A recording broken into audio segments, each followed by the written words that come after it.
Hello les gens, bienvenue dans le Journeur, votre quotidien sur l'actu tech et multimédia. Pour cette nouvelle semaine, on va commencer avec Superman de James Gunn qui perd son Legacy, Microsoft qui permet enfin d'utiliser son smartphone en tant que webcam, et on parlera aussi du film Tron Ares, le troisième opus de la franchise qui prend son temps. Allez, qu'elle soit bonne ou mauvaise, c'est parti pour l'info.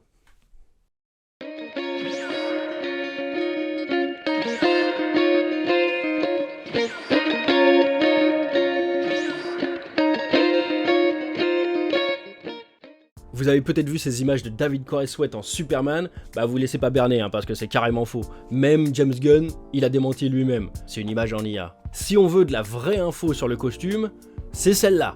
On connaissait déjà plus ou moins le logo, mais là c'est admis. Voici le blason du Superman Legacy. Legacy, c'est sûr ? Non, on devrait plutôt dire Superman tout court, puisque dans ce même post, James Gunn annonce le titre définitif du film. Il dit qu'à la première version du script, le nom était bien Superman Legacy, mais une fois la version finale verrouillée, il est clair que le nom du film sera Superman. On a déjà passé en revue ensemble une grosse partie du casting, mais quand même un nouvel arrivant, c'est Wendell Pierce qui jouera le rôle du rédacteur en chef du Daily Planet, Perry White. C'est un acteur qui tente beaucoup parce qu'il a déjà joué dans des dizaines de films et séries dont Ray et Malcolm X, mais moi je le connais plus pour son rôle de Robert Zane dans la série Suits. Du coup pour ce film on sait toujours pas grand chose sur le scénario, on imagine par rapport au casting qu'en antagoniste on aura Lex Luthor et Engineer, et en allié on aura du Green Lantern. On avait déjà vu aussi que Supergirl en la personne de Millie Alcock ferait partie de l'univers, mais on sait pas encore si elle fera une apparition auprès de son cousin.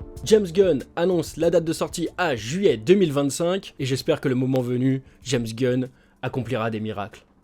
Là aussi on va parler d'une franchise qui perd son legacy parce qu'on va parler de Tron. Le film sorti en 82 est un monument de la science-fiction puisqu'il était déjà sujet du monde virtuel et d'intelligence artificielle, tout ça avec une mise en scène en effets spéciaux avancés en CGI. Oui, aujourd'hui ça pique un peu les yeux, mais ouvrez vos chakras. Une suite est sortie en 2010 avec Tron Legacy, et c'est Joachim Ronning, réalisateur entre autres de Bandidas, Pirates des Caraïbes, Vengeance de Salazar, ou encore Maléfique 2, qui sera en charge de ce troisième opus, Tron Ares. Il avait annoncé le début du tournage il y a quelques semaines, et ce week-end, on a pu avoir une info supplémentaire via son acteur principal, Jared Leto, qui balance une image de son costume. On n'en sait pas grand chose sur le synopsis, on en sait par contre sur le casting. Évidemment, Ares sera joué par Jared Leto, un acteur tantôt génialissime dans Dallas Buyers Club par exemple, tantôt Osef dans Morbius par exemple. Il sera accompagné par Evan Peters, Greta Lee, Jodie Turner-Smith, Sarah Desjardins et Cameron Monaghan. Cameron Monaghan, c'est celui qui a joué Jérôme dans Gotham là. Je vous spoil pas si vous n'avez pas vu, mais si vous aimez Batman et vous aimez les trucs de gangsters, faut vraiment voir ça. Il joue aussi Chad, le petit pote de Dewey là dans Malcolm.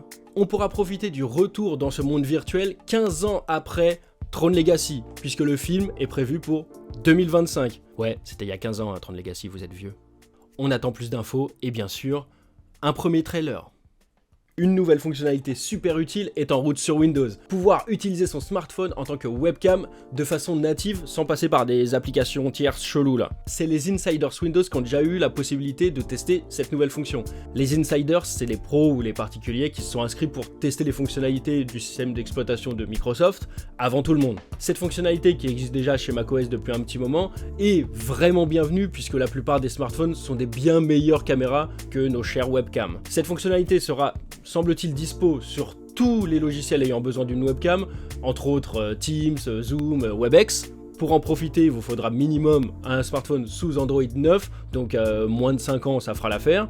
Il faudra bien entendu mettre à jour l'application Lien vers Windows. Il faudra aussi autoriser l'accès de votre mobile à votre PC Windows en allant dans Paramètres, Bluetooth et appareils connectés, appareil mobile, et à partir de là vous pouvez gérer les appareils puis autoriser l'accès de votre téléphone. Ça fait plaisir d'avoir une fonctionnalité comme ça, donc en vrai presque tout le monde a besoin. C'est pas encore dispo, ça sera dispo dans les prochaines semaines voire les prochains mois. En général quand c'est chez les insiders ça arrive très rapidement pour le grand public. Et voilà, c'est tout pour aujourd'hui. Merci d'avoir suivi ce Journeur jusqu'au bout. Abonnez-vous pour ne rater aucune info et n'hésitez pas à regarder les anciennes vidéos parce que l'info quand c'est bien fait ça périme pas en 2 jours. Allez, restez passionnés et je vous dis à demain.